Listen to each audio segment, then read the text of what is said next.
Thank you for joining us for Cape Chronicle. I'm Audra Kane. Today on our show, we'll have three people serving our community, each in their special way. First, we'll meet with one of the most spirited elementary principals around, Lee Ragsdale of Jefferson Elementary. Then next, we have Reverend Renita Green of St. James AME to talk about their People's Shelter. And finally, we'll hear from Scouting BSA Executive Ashley Metelsky about what's new with Scouting. That's all ahead on Cape Chronicle.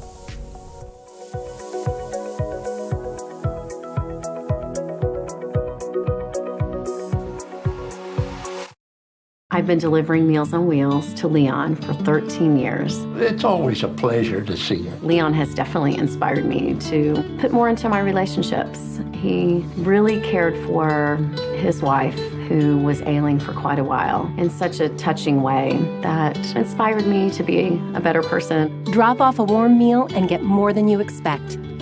Volunteer at americaletsdolunch.org. America, let's do lunch.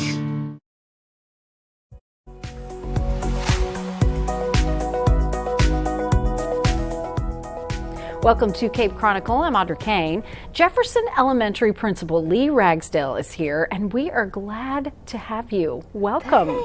Thanks. I'm glad to be here. Okay, so you're always glad. Right. I have seen some slightly viral video of you conducting some enthusiastic, I guess, mini pep rallies at the school. You guys are changing the image of Jefferson Elementary, right? Yeah, but it was time, don't you think? I do. So we just have, in my opinion, the best team in place for the changes that are currently happening and that will continue to happen at Jefferson. And we like to call ourselves JE. JE is the place to be, right? And it's just very important for us when we first started this journey. School culture is everything. To me, that is the undercurrent of everything. So it does not matter what new shiny things you may get, right, or programs you want to implement. The school culture is the most crucial part for success.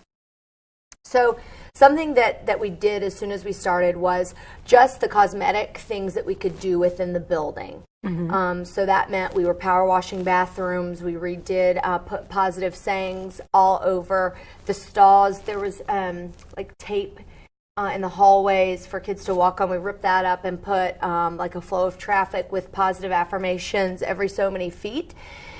Because, the more positive energy breeds positive energy. Right. And so that is something that we started before we did anything with any programming or anything like that, was how do we get the building changed so when kids and their families enter and staff, they feel this positive environment that we have created even before we started the year. And so everyone, when you walk in the building, it says you are loved. We did a ton of trauma training this summer, and really creating a sense of belonging for all, not just our students, but our student, staff, and family and school community. And so with that being said, we have seen huge improvements already, and it's not even the end of first semester. But when kids exit off the bus or get dropped off in the car rider line, they are always greeted by an adult with a smile, hug, a high five, anything that they need. And then every morning, which is like the most magical time of the day, we all meet in the gym and we do that pep rally that you were talking about, but that is every single day. When I didn't know I was being filmed when it aired on Facebook or whatever, and I said, I would have been a little bit more energetic. My mom calls and she said, I saw this video on Facebook. I'm like, what are you talking about? And she said, do you do that on Fridays? And I said, well, whatever day it was, Wednesday. I'm like, well, today's Wednesday, but no, we do that every single day. And so we just do a lot of chants back and forth, all positive. I will talk like a champion. I will walk like a champion because I am a champion. And then we end with about 2 minutes of mindfulness, just to really bring it down. And then at the very end, every single day, it's Jefferson Elementary. You are safe and you are loved. Have the best day ever.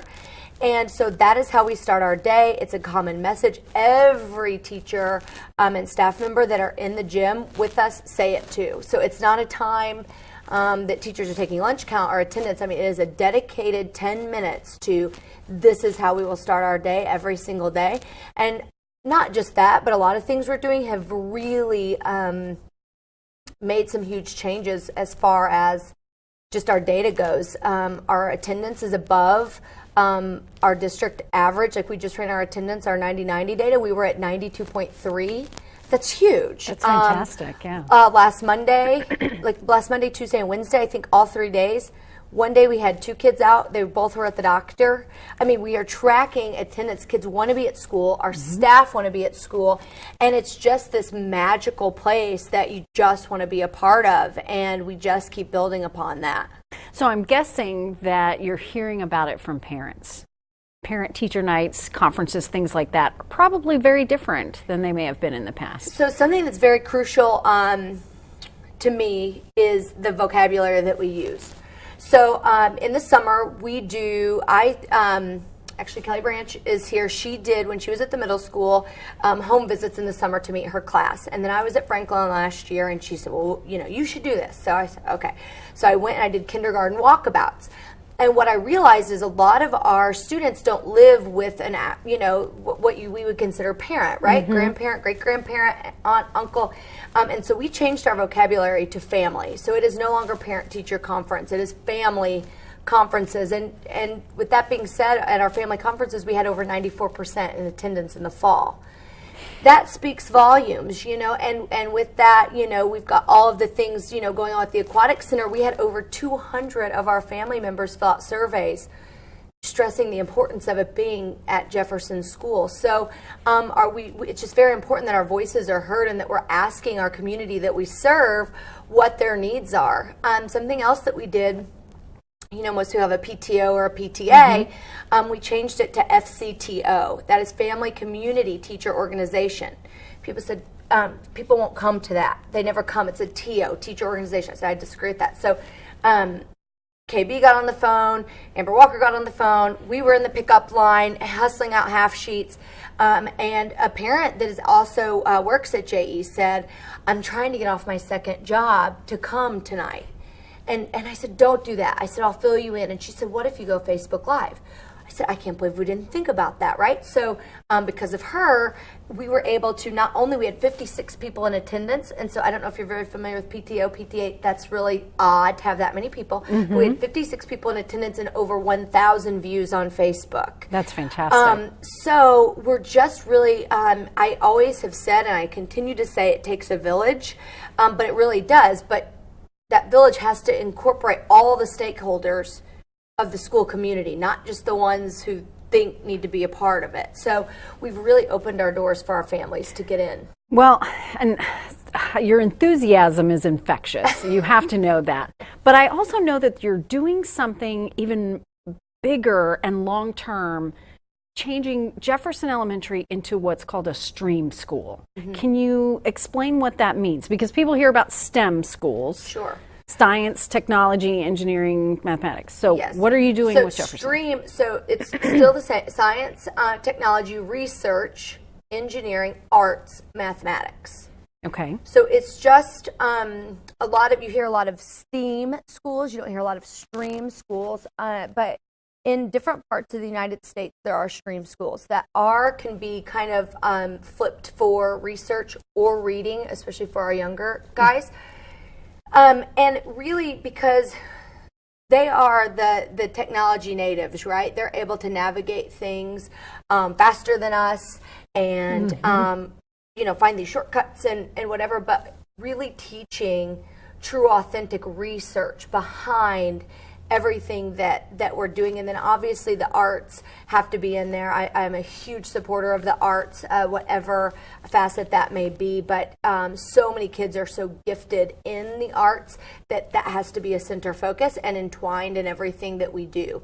So with the STREAM concept comes something you will hear a lot with that, which is PBL, which is project-based learning. And so that is kids, still the conventional learning piece. However, kids really looking at, how I have all these skills, how am I going to use those for the big picture? How am I going to create a project or solve a problem that is going on within our community and then see that all the way through? It's a very long process. Luckily, we have Kelly Branch is our STREAM specialist, and she has been really prepping our staff for what will the professional development look like with that. But we are going to be doing our own model because it has to be what is right for our school and for our community. And then also something bigger than that is making sure that it sustains. So sustainability is so important. And so I always say, like, people are less likely to build or to break down walls that they help build. So during our FCTO meetings, we are asking for input. What are some things that you want for your students here, for your children? And something that was really cool, I don't know if you saw, November 19th, we had a full service day, and our tagline was, we celebrate by serving others. So our ABC Today network, people celebrate. It could be an ice cream social or this or that, and that's so great, and that fits the needs of so many. However, we felt like it was imperative that we really start teaching servant leadership at the earliest possible age, and so we picked, teachers during collaboration, the older kids, they took surveys to see what they wanted to do, and 100% of our students K through 4 went off campus on November 19th to serve our community. Bank of Missouri paid for our bus to be able to do that, and I mean, it was a well-oiled machine, but just giving back to the community that we serve is just something that I feel is so important, and so important for our kids too. So I can't, there's not enough time. There's not enough time to talk about all the things that you're helping these kids do, but it's not just the kids, it's the community that surrounds Jefferson Elementary. Lee Ragsdale, wow. We could do a whole half hour. We could do a whole half hour or an hour just talking about all of the ways that this school is impacting the community, the kids, their families, and your staff. Thank you so much for coming in. You're welcome. What a pleasure to chat with you. We've been talking again with the principal of Jefferson Elementary. Exciting things happening with Lee Ragsdale. We look forward to seeing what those kids are doing. Next up on Cape Chronicle is Reverend Renita Green. She's here with us to talk about their shelter. We'll be right back.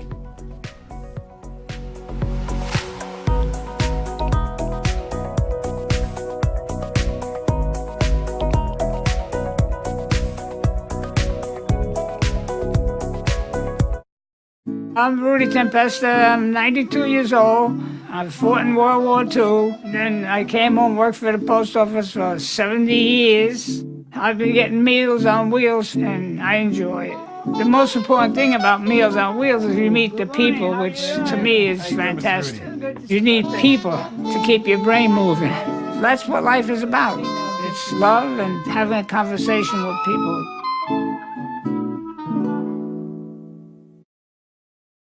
Marie, you have prediabetes. Prediabetes? I don't have time to eat right or exercise. I'm a busy mom.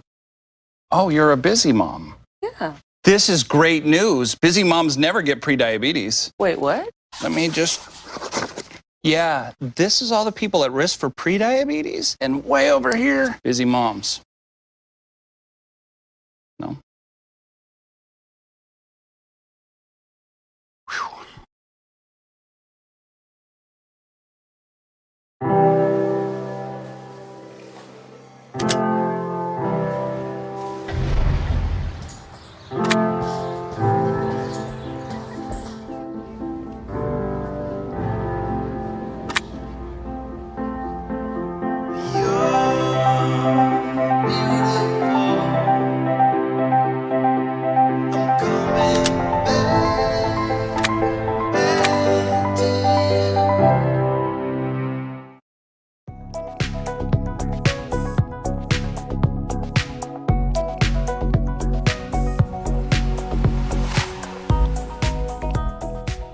Welcome back to Cape Chronicle. I'm Audra Kane. The People's Shelter has been providing area homeless a place to go during those cold winter nights. And here to tell us about it is Reverend Renita Green. Thank you so much for coming in, Renita. Thanks for having me. Well, okay, so I know that public buildings in our community are always open to anyone. And so even the homeless can go in to warm up. But they close at night. They have a certain time that they close their doors, and people have to go because the employees don't stay there 24 hours. You all at St. James AME have started doing something, and it was earlier this year that no one else really was doing here in town, aside from maybe a couple of organizations, but you're opening your doors to the homeless. How did that come about? Just got tired of seeing people outside. I live downtown. Somebody was sleeping on my back porch. I was like, I have keys. I have a building. Let's just see what happens. Well, and for a church to be that provider, and in the past, that's what the church did. The church took care of people.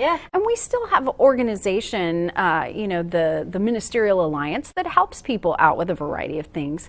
But did people think you were crazy when you wanted to do this? I think they might still think I'm crazy. So there, a lot of the stigma that's associated with the homeless is that they're dangerous or scary, and we really have not found that to be so. There are people with mental illnesses, and sometimes people come inebriated, and maybe they've amped up on something, but they're kind and they're good and they're struggling, and we're not here to try to figure it all out for them. We just want to provide a safe space for vulnerable people during inclement weather, and we're doing that well. So there are risks associated with it, but from what we've experienced in the time that we've done it, the reward of doing it and the risk of not doing it is much greater than the risk of doing it. Sure. You never want anyone out in the cold. I mean, especially as a pastor, you've been charged with taking care of people. You mentioned mental illness. How do you deal with a situation like that? What do you all do? Well, we have a really good relationship with the Community Counseling Center, and so we've received some training about how to deal with different incidents. But we have twice had people who were in some type of episode, and that's way out of our scope of dealing, and we just called the police and asked them to come and help the person get to a safer place. And they did. They responded very quickly, and it was pretty incident-free. We want that person to be in the place that is best for them, and our place is not the best place for someone who needs some treatment. So. Okay. Yeah. And speaking of treatment, you also are prepared when someone has a medical issue, what to do and how to help them find aid, right? Yes, we are. So again, we have a good relationship when we've received some training. And when something happens, we just get on that phone and call the experts. Well, all we do is what we do. We have plenty of experts at our fingertips in Cape Girardeau. Yes, we do. Thankfully, which is probably why some people who are homeless are drawn to Cape Girardeau, is because it is a large enough city that there are services available. When you talk about training, that involves your volunteers, because you're the only paid staff member that's involved, right? Well, I'm not paid.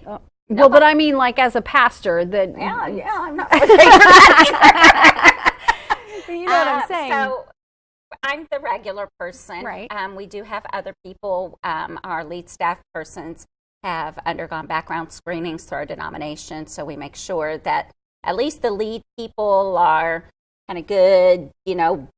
We don't want to put sex offenders in charge of sleeping people. Right. Like, that's so the people one have thing to go that through standard background checks and those kinds of things. So we've received training from the health department and safe food handling, and with the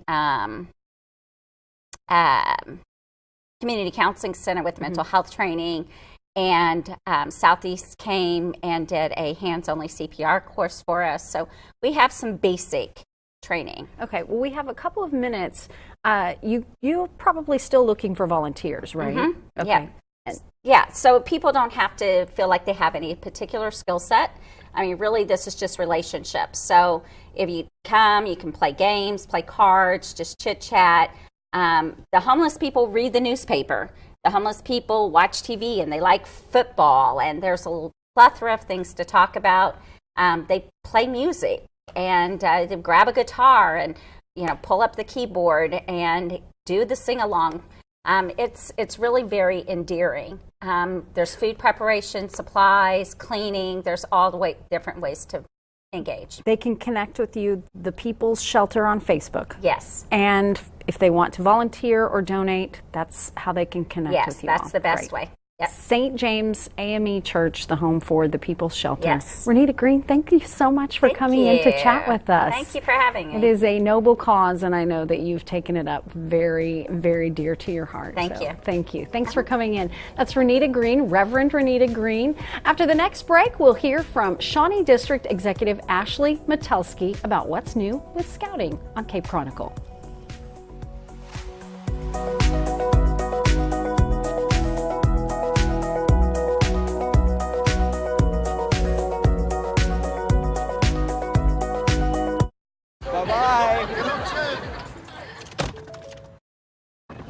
Hi! Hoping for a crisp breeze to help keep you alert. Oh, he took a sip of water too. That'll probably help. You were probably gonna turn down the radio too, so you could focus, right? Probably okay isn't okay. Right. If you see a warning sign, stop and call a cab, a car, or a friend. I think the water line is what really drove it home. I blew on him. Let me tell you about the toughest guy on earth. He has the crazy strength to lift the man that raised him up without even flinching. This guy, this warrior, will always be by his father's side, even if his dad will hardly remember.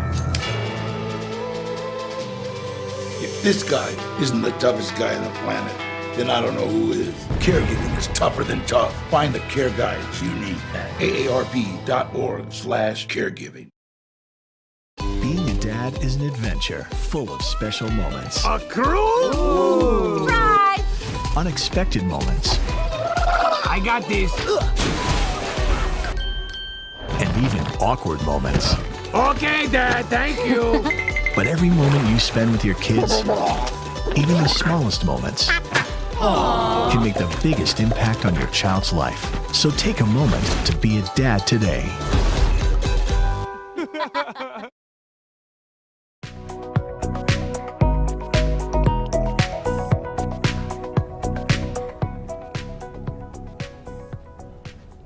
This is Cape Chronicle, and I'm Audra Kane. We're back and with Shawnee District Executive Ashley Metelsky of Scouting BSA, which we all know as Boy Scouts. Ashley, welcome. Thank you so much for having me. So there's a name change, but there are a few other things I want to, let's back it up just a little bit and talk about things that we've heard lately in the news and information about the membership changes with Scouting, Boy Scouting in particular. Absolutely. What are the membership changes that have happened? So the current membership changes are with our Cub Scout program, which is for young students in grades K through 5th grade. Okay. And now that is inclusive to girls as well too. So boys and girls may now join the Cub Scout program. And I'm so happy to say that it's been just absolutely wonderful in this area. I'm sure. And as a mother of a boy-girl twin set, that was something that we definitely would have enjoyed having. Now, will that roll up in age at some point? Yes, ma'am. As of February of 2019, our program, what's known now as Boy Scouts, the Boy Scout program, will then do a name change to Scouts BSA. And young men and women will be able to join that, and that's in grades 5th grade and up, will be part of the Scouts BSA program. It's very exciting because I know that there are families who have young children that are boys and girls, and they want to do things together. Sometimes there are girls out there who see their brothers learning about camping or hiking or all of these outdoor activities that aren't necessarily the same as what girls are getting in their organizations. And so it's great to see them coming together. You mentioned Scouting BSA. There's a name change. So is the membership change the motivation for that? Well, the whole organization as itself, our name is not changing. It will still be the Boy Scouts of America. Okay. And within the Boy Scouts of America umbrella, there's several different programs. So we have the Cub Scouts, what will be known as Scouts BSA in February. We also have a venturing program that's co-ed for young boys and girls ages 14 to 20. That focuses on high adventure activities. So if kids like to do high rope courses, whitewater rafting, or anything high adventure, that's the program that they're drawn to. And we have all these different specialty camps that the kids just absolutely love to go to during the summer. And then we also have our exploring program too, which is something that's very near and dear to my heart. And that is an actual youth mentor program. So we partner with different community organizations around the area. and we partner with them and say, hey, we've got these kids that really want to be a police officer. Would you guys be able to kind of take them under your wing, show them what it's like to be a police officer, and then hopefully grow them into a career in that specific career field? And so I'm so proud to say that we have a great partnership with Cape Girardeau Police Department, and they have just taken these kids under their wing, and they do such amazing things with them. They take them to different conferences and to different states even too to compete, and they're just a wonderful, wonderful group of people to work with. Well, yeah, shout out to Chief Wes Blair, because I'm Yes. sure that he was probably right on board with them participating in Explore. What are some other programs in the community that people might not necessarily know about with the Boy Scouts, maybe things that they're participating in? So venturing and exploring is definitely something in our area that we don't have as many participants as we do with the Cub Scouts and with the Boy Scouts, soon to be Scouts BSA program, but that's definitely something that we're always looking to grow as well. With the Exploring program, they're actually having an open house in which young men and women ages 14 to 20 can join in January. So anyone that is a high school student, or you know of anyone that's a high school student, young men and women interested in a career in law enforcement, come and join us in January. And you can visit cgpdexplorers.com to find out more information. I'm curious, you're a female working for the Boy Scouts of America. What led you down that path? I was currently in a career field that I loved the job that I did, but I was just seeking something more, something that I could grow myself more internally with. And I found the Boy Scouts of America, and I can tell you it's been a life-changing experience. Being a Girl Scout previously in St. Louis and coming down here, seeing how rich this community is with scouting is just absolutely incredible. Our community has such a passion for this organization, and it's just remarkable, and I'm so very blessed to be a part of it. Well, thank you so much for coming in, Thank Ashley, you so and much. sharing. We've been chatting with Ashley Metelsky of Scouting BSA. Thanks again.